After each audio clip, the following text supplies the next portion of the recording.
अब सब बच्चे ध्यान से सुनिए, मैं ये कह रहा हूं, सुनिए बिल्कुल ध्यान से सुनिए, मैं ये कह रहा हूं, मैंने एक इलस्ट्रेशन लिया मीन वैल्यू थ्योरम पर, और उस एक इलस्ट्रेशन में मैंने आपको यह समझाया कि भाई गिवन फंक्शन के टर्म में जो मैं कह रहा हूं, एक एक लफ्ज आपको आईआईटी की रैंक 1 लेके आएगा मैथमेटिक्स के पेपर में।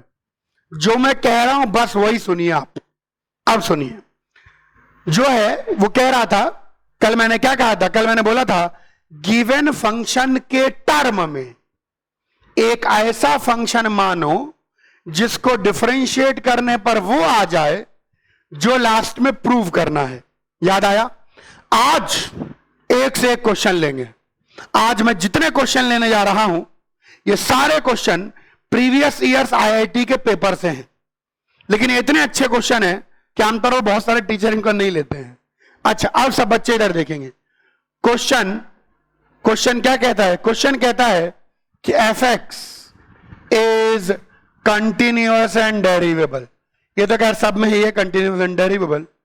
And f of a is equal to f of b is equal to 0.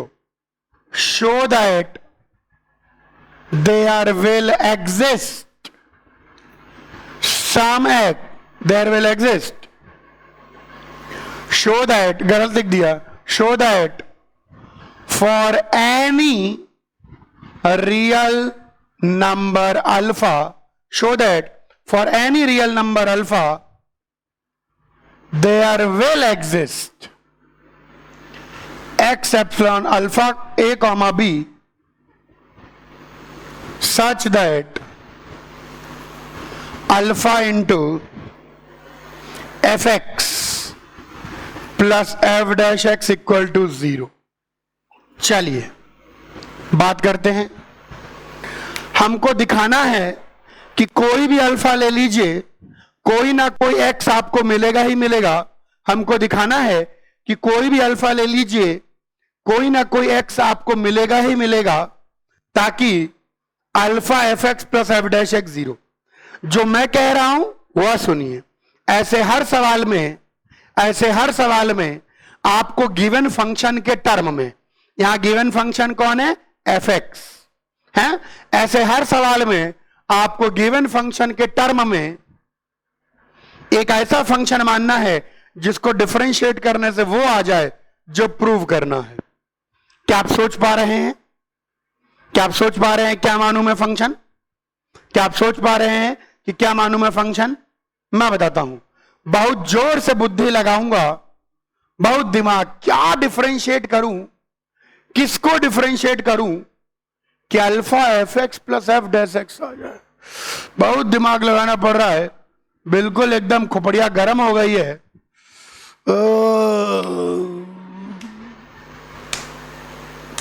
चलो अच्छा, मेरे मन में एक विचार आया है, क्यों ना एक नया फंक्शन e की power alpha x into F x माना जाए। इससे क्या फायदा होगा गुरुजी? इससे पहला फायदा यह होगा कि जी एक्स इज कंटिन्यूअस एंड डेरिवेबल। जो जी एक्स है वो कंटिन्यूअस और डेरिवेबल है। क्यों? क्योंकि e की पावर अल्फा एक्स भी कंटिन्यूअस डेरिवेबल होता है और एफ एक्स तो कंटिन्यूअस डेरिवेबल गिवन है, और दो कंटिन्यूअस और डेरिवेबल फंक्शन का प्रोडक्ट कंटिन्यूअस और डेरिवेबल। आगे बढ़िए। G a is equal to g b is equal to 0। G a और जी बी 0 होगा ही होगा, क्योंकि अगर जी ए रखेंगे तो जी ए किसके बराबर आएगा? ई की power alpha a into f a, और जी बी रखेंगे तो ई की power alpha b into f b. तो एफ ए भी 0 है तो ये भी 0, एफ बी भी 0, तो जी ए जी बी 0 हो गया। फंक्शन कंटिन्यूअस डेरिवेबल है, जी ए जी बी 0 हो गया। So for some c epsilon a comma b g dash c 0 होना चाहिए। यही रोज थ्योरम कहती है, बाय रोज थ्योरम कोई ना कोई सी ऐसा होना चाहिए ए और बी के बीच में जहां पर डेरिवेटिव 0 जाए, यानी जी डैश एक्स एट सम सी 0 जाएगा ही जाएगा। इसको डिफरेंशिएट कर लीजिए। ई की पावर अल्फा एक्स का डेरिवेटिव अल्फा इंटू ई की power alpha x f x plus e की power alpha x into f dash x, ये किसी ना किसी सी पर 0 होना चाहिए। यार इस सी को रख दीजिए तो ई की power alpha c, alpha into f c plus f dash c, ये कहीं ना कहीं जीरो जाना चाहिए। भगवान भी पृथ्वी लोक पर अवतार ले लें तो ई की पावर अल्फा सी तो जीरो हो ही नहीं सकता। इसका मतलब अगर ये जीरो जाएगा तो यही क्वांटिटी जीरो जाएगी, यानी alpha f c plus f dash c equal to zero, hence party. तो मैंने साबित कर दिया कि कोई ना कोई सी ए कॉमा बी में होगा जहां alpha f c plus f dash c zero होगा। कॉपी कर लीजिए।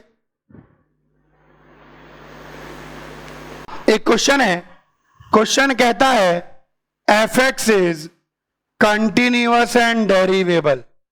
अब मैं 2-3 सवाल लेने जा रहा हूं, इन सवालों पर ध्यान देंगे, ये आपके कंसेप्ट को स्ट्रॉन्ग करेंगे। F x is continuous and derivable and f of a is equal to a and f of b is equal to b. F x continuous derivable है, f of a f of b. Show that there will exist C1 and C2 epsilon A comma B such that f dash C1 plus f dash C2 is 2।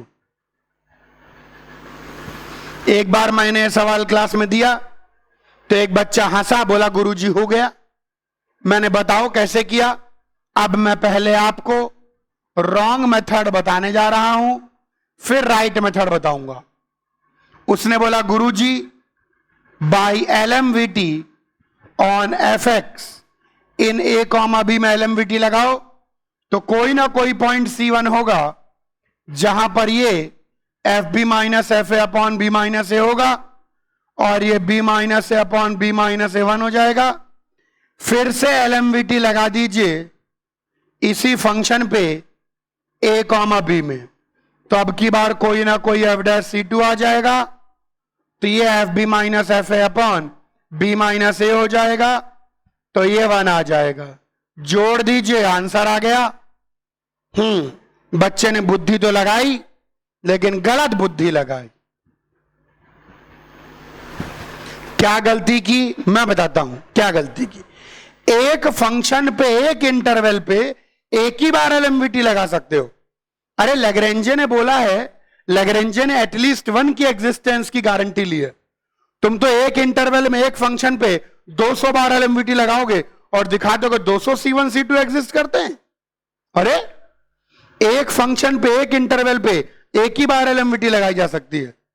अगर आपको एक function पे 2 बार LMVT लगानी है तो interval change कीजिए।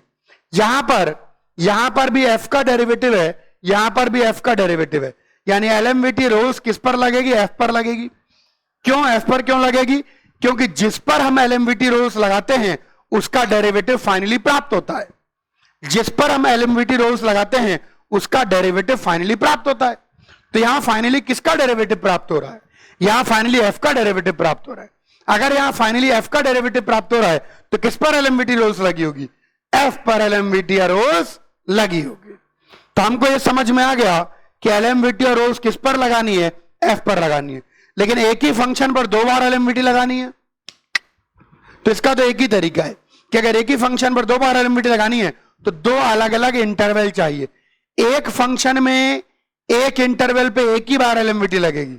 ऐसा नहीं कह सकते कि ग्राफ तो आपका ऐसा है और एक कॉर्ड के पैरेलल एक टेंजेंट आ रही है और 100 बार LMVT लगाकर दिखा दी कि 100 टेंजेंट नहीं। LMVT और रोज थ्योरम दोनों गारंटी किसकी लेते हैं? एटलीस्ट 1 की, कि कम से कम एक तो मिलेगा बस। अब एक से ज्यादा दिखाना है या तो फंक्शन चेंज करिए या इंटरवल चेंज करिए।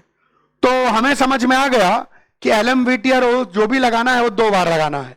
2 बार क्यों लगाना है? क्योंकि 2 वेरिएबल का एग्जिस्टेंस दिखाना है। 2-3 बातें पकड़िए जो मैं कह रहा हूं। उतनी बार LMVT और रोज लगाना पड़ेगा जितने वेरिएबल का एग्जिस्टेंस दिखाना है, क्योंकि एक बार LMVT और रोज लगाने पर एक वेरिएबल का एग्जिस्टेंस दिखता है। तो पहला कंसेप्ट हमको समझ में आ गया कि हमको एग्जैक्टली 2 बार LMVT और रोज लगाना है। दूसरी का कंसेप्ट हमको समझ में आ गया कि दोनों बार जो LMVT और रोज लगाना है वो fx पर ही लगाना है। क्यों fx पर ही क्यों लगाना है?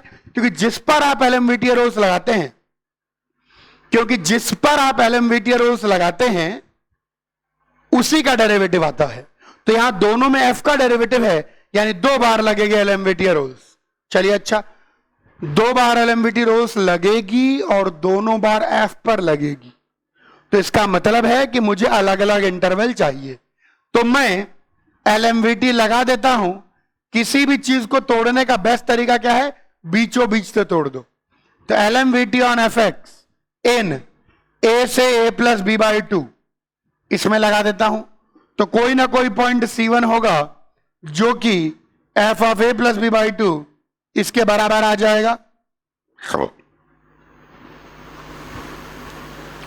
बहुत सुंदर, बहुत सुशील।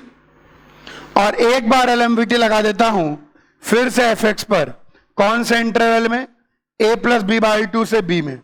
तब की बार कोई ना कोई पॉइंट C2 निकल के आ जाएगा, ताकि f b minus f of a plus b by 2 upon, ये क्या लिख दिया गुरु जी? तो गलत लिख दिया। A plus b by 2 minus a और b minus a plus b by 2। बस जैसे ही आप ऐड करेंगे, ऐड एंड गेट। इस क्वेश्चन में हमने 3 बातें सीखी। पहली बात, एक फंक्शन एक ही इंटरवल में केवल एक ही बार सकती है। दूसरी बात, जितने वेरिएबल की एग्जिस्टेंस दिखानी होगी उतनी बार एलएमवीटी रूल्स लगानी होगी। तीसरी बात, जिस पर एलएमवीटी रूल्स लगा के अंत में उसी का डेरिवेटिव प्राप्त होगा। तो डेरिवेटिव को घूर कर हम बता सकते हैं कि किस पर एलएमवीटी रूल्स लगनी है। कॉपी करिए। तीनों बात मैं एक बार फिर से रिपीट कर देता हूं। एक फंक्शन पे एक इंटरवल में सिर्फ एक ही बार एलएमवीटी रूल्स लग सकती है। अगर एक से ज्यादा बार एलएमवीटी रूल्स लगानी है, या तो फंक्शन चेंज करो या इंटरवल चेंज करो। दूसरी इंपॉर्टेंट बात, जितने वेरिएबल की एग्जिस्टेंस दिखानी है उतनी बार एलएमवीटी रूल्स लगानी पड़ेगी, क्योंकि एक बार एलएमवीटी रूल्स लगाने से एक वेरिएबल की एग्जिस्टेंस दिखती है। तो यहां अगर C1 C2 दो आ रहे हैं तो 2 बार एलएमवीटी रूल्स लगेगी।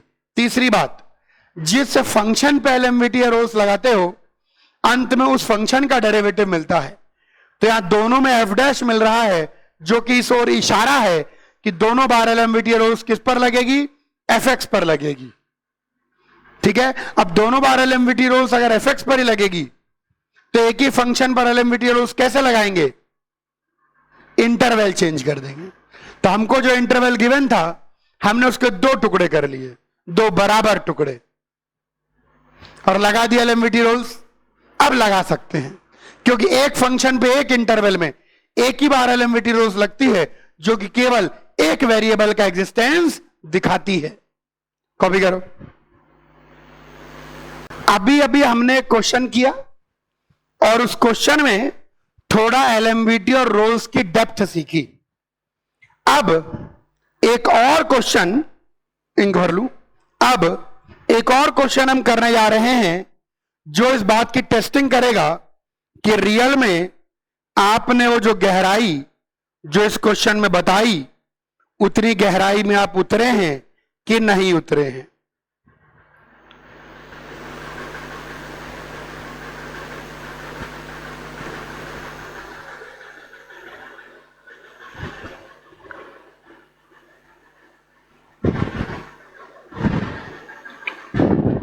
हाँ, चलिए अब ध्यान देखेंगे।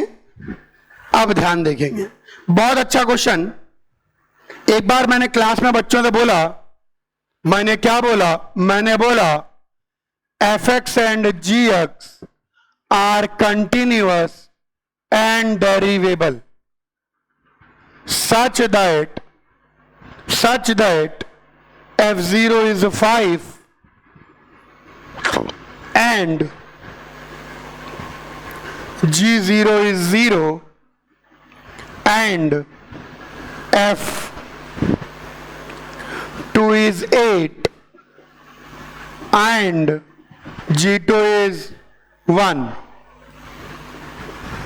क्वेश्चन बोलता है show that there exist some c epsilon 0 comma 2 such that f dash c is equal to 3 times g dash। जैसे ही मैंने ये क्वेश्चन लिखा, एक बच्चे ने बोला हो गया गुरुजी। मैंने बोला अच्छा बताओ। तो अब आपको मैं बताने जा रहा हूं रॉन्ग मेथड। उसने बोला गुरुजी अब की बार मैंने फोड़ दिया, LMVT लगाइए fx पर 0 से 2 में, तो कोई ना कोई पॉइंट C होगा, ताकि f2 माइनस f0 2 माइनस 0, तो f2 माइनस f0 8 में से 5 गए 3/2।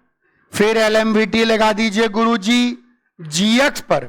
अब की बार तो अलग अलग फंक्शन पे लगा रहा हूं गुरुजी, तो कोई ना कोई पॉइंट g' होगा, जो कि g2 minus g0 2 minus 0 half. देखिए गुरुजी f' 3/2 है, तो clearly f' is 3 times g'। बस बच्चे ने बुद्धि तो लगाई लेकिन गलत लगाई। अब आप बोलेंगे क्या गलती है इसमें? अरे कोई यूनिवर्सल कांस्टेंट है क्या? तुम्हें कैसे पता जिस C पर f' ये हो रहा है उसी C पर ये हो रहा है? जितनी बार LMVT रूल्स लगाएंगे उतनी बार नए C1 C2 लेंगे। C को यूनिवर्सल कांस्टेंट थोड़ी है। तुम्हें क्या पता कि जिस C पर ये हो रहा है उसी C पर ये हो रहा है? ये गलती है इसमें। बेचारा बच्चा इतनी मेहनत करा फिर दुखी हो गया। तो मैंने बोला टेंशन लेने की जरूरत नहीं है, हम जिस पर LMVT रूल्स लगाते हैं उसका डेरिवेटिव लास्ट में मिलता है, तो ये किसी ना किसी चीज का डेरिवेटिव है। उत्तेरी तो इसको आंखों से देखो, निहारो, घूरो, अवलोकन करो, ताड़ो। हम एक नया फंक्शन मानते हैं fx माइनस 3gx। यहां पर केवल एक वेरिएबल का एग्जिस्टेंस दिखाना है, जो कि इस ओर इशारा है कि LMVT रूल्स जो भी लगेगी एक बार लगेगी। अब देखो इसको मन ही मन इंटीग्रेट करो, fx का f' का g' का, और सबको एक साइड लाके नया फंक्शन मान लो। अब मैं h0 निकालूंगा तो h0 आएगा f0 माइनस 3g0, तो यह आ गया 5। अब मैं h2 निकालूंगा तो आएगा f2 माइनस 3g2, ये भी आ गया 5। और तेरी h0 is equal to h2, so by Rolle's theorem for some c 0,2 h' 0 होना चाहिए, यानी f' minus 3g' 0, hence party. Copy कर लीजिए, पर ध्यान दें, सवालों पर ध्यान दें। IIT ने एक और क्वेश्चन पूछा। IIT ने पूछा if f1 equal to 1 and f2 equal to 4 and f3 equal to 9, show that for some c f" c is 2। बा गुरुजी बा, तो हमको दिखाना था कि किसी ना किसी C पर f" 2 होगा। तो हम एक नया फंक्शन मान लेते हैं, हम एक नया फंक्शन gx मानते हैं, fx माइनस एक्स स्क्वायर। कैसे बुद्धि जागी इस फंक्शन के लिए? ऐसे बुद्धि जागी इस फंक्शन के लिए कि f1 1 स्क्वायर है, f2 2 स्क्वायर है, f3 3 स्क्वायर है। तो fx कोई x स्क्वायर मत मानना, फंक्शन को एज्यूम नहीं करना चाहिए, फंक्शन के टर्म में कुछ एज्यूम करना चाहिए। तो हमने gx को यह मान लिया। अब मैं बोलूंगा g1 0, g2 0, g3 0। इन दोनों पर रोल्स थ्योरम लगाई, तो बाय रोल्स थ्योरम कहीं ना कहीं g' c1 0 होगा। अगर एंड पॉइंट पर वैल्यू सेम है तो बीच में एक जगह डेरिवेटिव 0 जाएगा। फिर इन दोनों पर रोल्स थ्योरम लगाई, सो बाय रोल्स थ्योरम कहीं ना कहीं g' c2 0 होगा। अब की बार फाइनल कमेंट f" के बारे में, डैश नहीं, डबल डैश। फिर इन दोनों पर रोल्स थ्योरम लगाई, तो बाय रोल्स थ्योरम कहीं ना कहीं g" c 0 होगा। क्योंकि जी डैश पर रोल्स थ्योरम लगे उसका डेरिवेटिव 0 होगा। क्लियरली देख सकते हैं कि जी डैश एक्स किसके बराबर है, F dash x minus 2x, और जी डबल डैश एक्स किसके बराबर है, f double dash x minus 2, यानी f double dash c minus 2 0, यानी f double dash c equal to. बहुत बढ़िया गुरुजी, हैंस पार्टी। में मैक्सिमम बच्चों का यही डाउट रहता है फंक्शन कैसे माना। थोड़ा सोचकर एफ एक्स को देखो, f1 1 square, f2 2 square, f3 3 square, इसीलिए मैंने नया फंक्शन माना F x minus x square. Copy करो, आ रहा हूं। एक और सवाल, क्वेश्चन कहता है कि show that between two numbers A and B, show that between two numbers A and B there will exist a number C such that 3C square is equal to A square plus B square plus AB। ये दिखाना है, ये prove करना है, सिद्ध कीजिए कि कोई भी दो नंबर A और B के बीच में कोई ना कोई ऐसा नंबर C होगा ताकि 3C स्क्वायर ये A square plus B square plus AB हो जाए। तो चलिए बात करते हैं, कोशिशें करते हैं।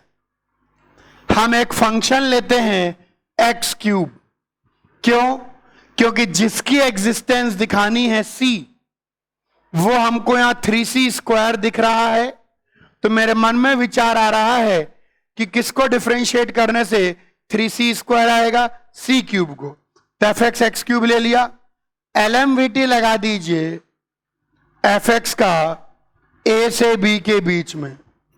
तो कोई ना कोई C होगा जो A कॉमा B के बीच में होगा, जो f dash C f b minus f a B minus A हो जाएगा। एफ डैश C कितना, 3C square is B cube minus A cube B minus A। काट दीजिए, हैंस पार्टी। जिस वेरिएबल का एग्जिस्टेंस दिखाना है उसके कंटेंट को घूरने से लगता है कि किसको डिफरेंशिएट करें तो 3C स्क्वायर आएगा। कॉपी करिए। एक और क्वेश्चन देखिए, क्वेश्चन कहता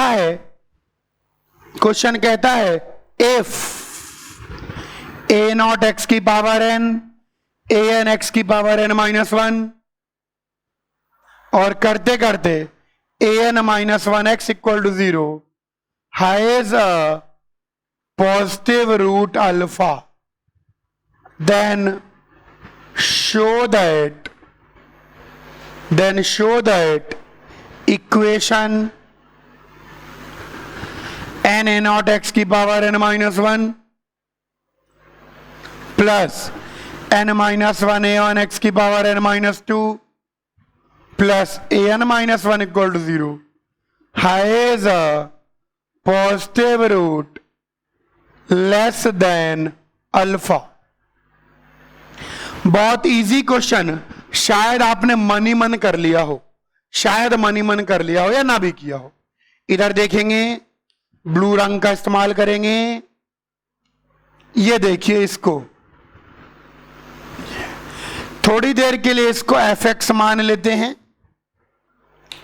तो यहां पर मैं अलग से लिख देता हूं कि f x is equal to a naught x की power n a n x की power n minus 1 a n minus 1 x. Clearly देख सकते हैं कि f0 is 0 and f alpha is 0। ये कहां से आया? ये आया बाय ऑब्जर्वेशन, ये आया गिवन। अब फंक्शन के दो रूट के बीच में उसके डेरिवेटिव का एक रूट होगा ही होगा। By Rolle's theorem between two roots of function there will exist at least one root of its derivative तो यानी f dash x equal to 0 has a root in 0, alpha, hence proved. जरा सा घूरिए, जरा सा घूरिए, जरा सा घूरिए, ये और कुछ नहीं एफ डैश एक्स ही है। कॉपी कर लीजिए। एक और क्वेश्चन देखिए, एक जबरदस्त जबरा सवाल। क्वेश्चन कहता है p x is equal to 51 x की पावर 101 माइनस 2323 एक्स की power 100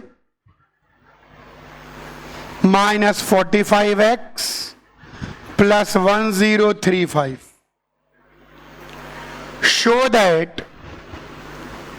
show that px equal to 0 has a root in x epsilon 45 की पावर 1/100 से 46। ये दिखाना है। क्वेश्चन देख के ही अजीब सा लगता है, अच्छा नहीं लगता। अब हम लोग चालाकी लगाएंगे। सुनो, अक्सर आपको इस सवाल का सॉल्यूशन ध्यान से सुनेंगे, अक्सर आपको किसी क्वेश्चन के रूट दिखाने होंगे। आप क्या करेंगे, उस क्वेश्चन का इंटीग्रेशन कंसिडर कीजिए। एक नया फंक्शन एफ एक्स मानते हैं, इंटीग्रेशन पी एक्स। तो 51 एक्स की पावर 101 का इंटीग्रेशन एक्स की पावर 102 अपॉन 102, इसका इंटीग्रेशन एक्स की पावर 101 101।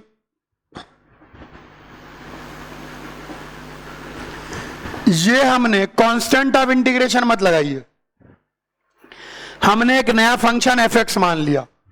ये 2 टाइम्स कट जाएगा, ये 23 टाइम्स कट जाएगा।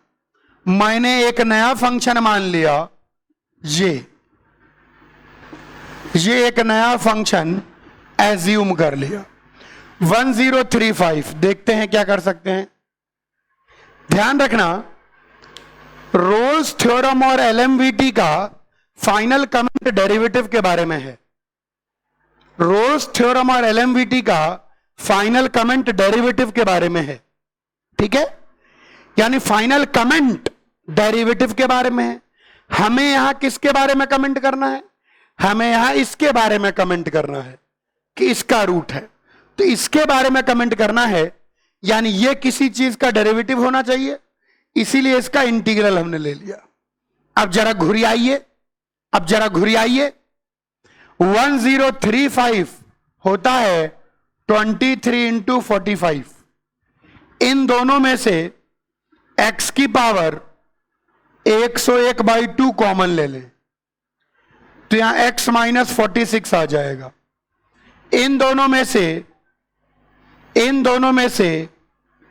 45 x/2 कॉमन ले लें, तो x माइनस 46 आ जाएगा।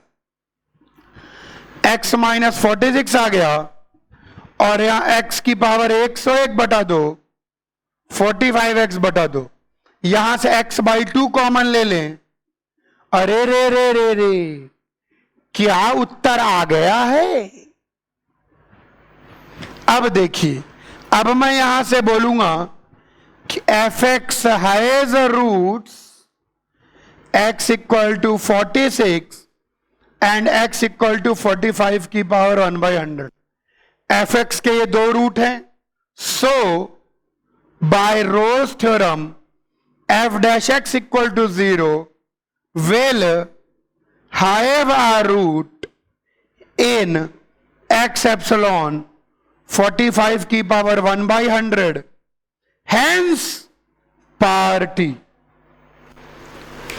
मैंने जिस चीज के ऊपर कमेंट करना था उसको डेरिवेटिव बनाओ, क्योंकि एलएमवीटी और रोल्स का कमेंट डेरिवेटिव के बारे में है।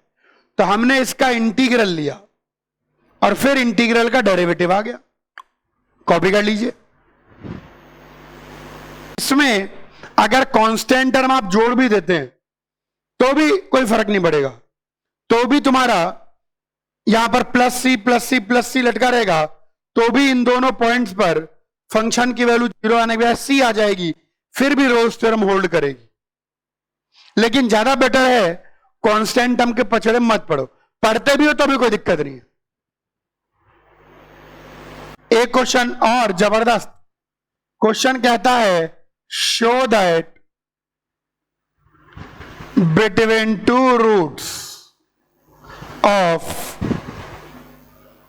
e की power x cos x equal to 1 there will exist at least one root of e की पावर गलत लिख रहे हो, e की power x into sine x minus 1 equal to. चलिए हमको सिद्ध करना है, हमको साबित करना है कि इसके दो रूट के बीच में इस इक्वेशन का कम से कम एक रूट होगा ही होगा। चलो बात करते हैं। जो इस इक्वेशन को सेटिस्फाई करेगा, दोनों और e की पावर x से डिवाइड कर दें, वो इसको भी सेटिस्फाई करेगा, तो हम एक नया, यानी वो इसको भी सेटिस्फाई करेगा। जो इस इक्वेशन को सेटिस्फाई करेगा वो इसको भी सेटिस्फाई करेगा। आप दोनों और बड़े आराम से e की पावर x से डिवाइड कर सकते हैं। क्यों डिवाइड कर सकते हैं? क्योंकि e की पावर x कभी भी 0 नहीं होता। स्वयं परम पिता ब्रह्मा भी पृथ्वी लोक पर अवतार ले लें, e की पावर x 0 नहीं होता। ठीक है, चलिए, तो जो इसको सेटिस्फाई करेगा वो इसको सेटिस्फाई करेगा, वो इसको सेटिस्फाई करेगा। ये तीनों इक्वेशन एक ही है। हम एक नया फंक्शन लेते हैं cos x माइनस e की power minus x and let its roots be alpha and beta, और हम मान लेते हैं इसके रूट अल्फा बीटा है। सो बाय रोल्स थ्योरम से between two roots of f x equal to 0 there will exist at least one root of f dash x equal to 0। तो इसको डिफरेंशिएट कर दीजिए, तो f dash x कितना आ जाएगा? cos x का derivative minus sine x plus e की power minus, f dash x 0 जाएगा, यानी minus sine x plus e की पावर माइनस x 0 जाएगा। साइन एक्स को उधर ले जाएं, e की power minus x sine x, e की पावर x से मल्टीप्लाई कर दें, यानी hence part manipulation with Rolle's theorem. Copy कर लीजिए, आप सुनेंगे सब बच्चे ध्यान से। अब मैं आपको एक इंपॉर्टेंट बात बताने जा रहा हूं, और इस इंपॉर्टेंट बात का मैं गजब का यूज भी करूंगा, सब बच्चे ध्यान देखेंगे। अब मैं थोड़ा सा आपको बताऊंगा सेकेंड ऑर्डर डेरिवेटिव के बारे में। किसके बारे में? Second order derivative. First order derivative अपने को क्या देता है? First order derivative dy by d x हमको स्लोप ऑफ टेंजेंट देता है।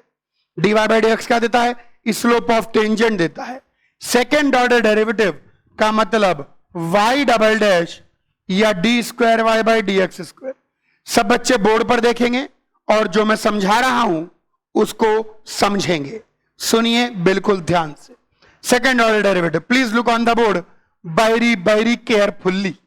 इधर देखिए, पहले आप कॉन्केविटी समझिए। अगर कोई ग्राफ ऐसा है, मुंह ऊपर की ओर खुल रहा है, अगर कोई ग्राफ ऐसा है मुंह ऊपर की ओर खुल रहा है, तो हम बोलते हैं इनको कॉनकेव अप। कॉनकेव अप का मतलब केव का मुंह ऊपर की ओर खुल रहा है। अगर कोई ग्राफ ऐसा है कि इस केव का मुंह, इस गुफा का मुंह नीचे की ओर खुल रहा है, तो हम बोलते हैं कॉनकेव डाउन। तो हम बोलते हैं कॉनकेव डाउन। एक बार एक बच्चे ने पूछा, गुरुजी इसको क्या बोलेंगे? इसको कुछ नहीं बोल सकते, नॉट अ फंक्शन। ध्यान रखना, यहां पर हम बात करने जा रहे हैं केवल फंक्शन की। ये कोई फंक्शन नहीं है, ये किसका ग्राफ है? ये ग्राफ है y square equal to x का। हां, अगर आप इसके दो टुकड़े कर दो, टुकड़े कैसे गुरुजी? ऊपर वाला हिस्सा y equal to root x और नीचे वाला हिस्सा y equal to minus root x. ऊपर वाला हिस्सा y equal to root x और नीचे वाला हिस्सा y equal to minus root x. तो ऊपर वाला कॉनकेव डाउन है और नीचे वाला कॉनकेव अप है। ध्यान रखना कि कॉनकेविटी is seen only of functions. हम लोग जो कॉनकेविटी की बात करते हैं वो केवल फंक्शन के कॉनकेविटी की बात करते हैं। हम जो कॉनकेविटी की बात करते हैं वह केवल फंक्शन के कॉनकेविटी की बात करते हैं और किसी के भी कॉनकेविटी की बात नहीं करते हैं। Only about कॉनकेविटी of function. अगर कोई चीज फंक्शन नहीं है, ग्राफ है केवल, तो उसकी कॉनकेविटी की बात नहीं होगी। अगर मुंह ऐसे ऐसे ऐसे होगा तो बोलेंगे कॉनकेव अप, और मुंह ऐसे ऐसे ऐसे होगा तो बोलेंगे कॉनकेव डाउन। ये चीज कहलाती है कॉनकेविटी। कॉनकेविटी का मतलब कि कॉनकेव अप है कि कॉनकेव डाउन है। कॉपी करें तो आगे बढ़ूं। देखिए, मान लीजिए हमारे पास कोई सर्कल आ जाए एग्जाम्पल के तौर पर, तो इसकी कॉनकेविटी नहीं देख सकते पूरे सर्कल की, क्योंकि यह पूरा एक फंक्शन नहीं है। लेकिन अगर आप केवल ऊपर वाला हिस्सा लेते हैं, अगर आप केवल ऊपर वाला हिस्सा लेते हैं तो इसकी इक्वेशन होगी positive root 1 minus x square. ये कॉनकेव डाउन है, केव का मुंह नीचे की ओर खुल रहा है। और अगर आप केवल नीचे वाला हिस्सा लेते हैं, नीचे वाले हिस्से की इक्वेशन होगी y equal to negative root of this.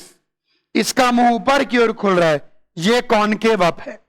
जब भी आप कॉनकेविटी की बात करेंगे तो कॉनकेविटी सिर्फ फंक्शन की ही देखी जा सकती है। अगर कोई ग्राफ है तो फंक्शन का ग्राफ होगा तो देख पाएंगे। मान लो फंक्शन का ग्राफ नहीं है तो टुकड़ा टुकड़ा करके कॉनकेविटी देखनी पड़ेगी।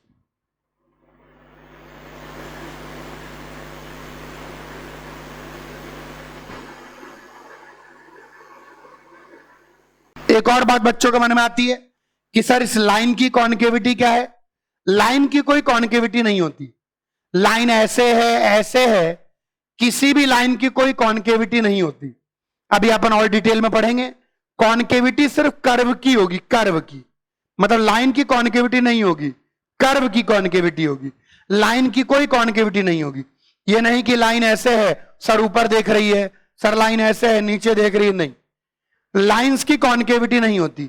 कॉनकेविटी सिर्फ फंक्शन जो कर्व होंगे उनकी होगी, लाइन की कॉनकेविटी नहीं होगी। अभी हम आएंगे इस पर।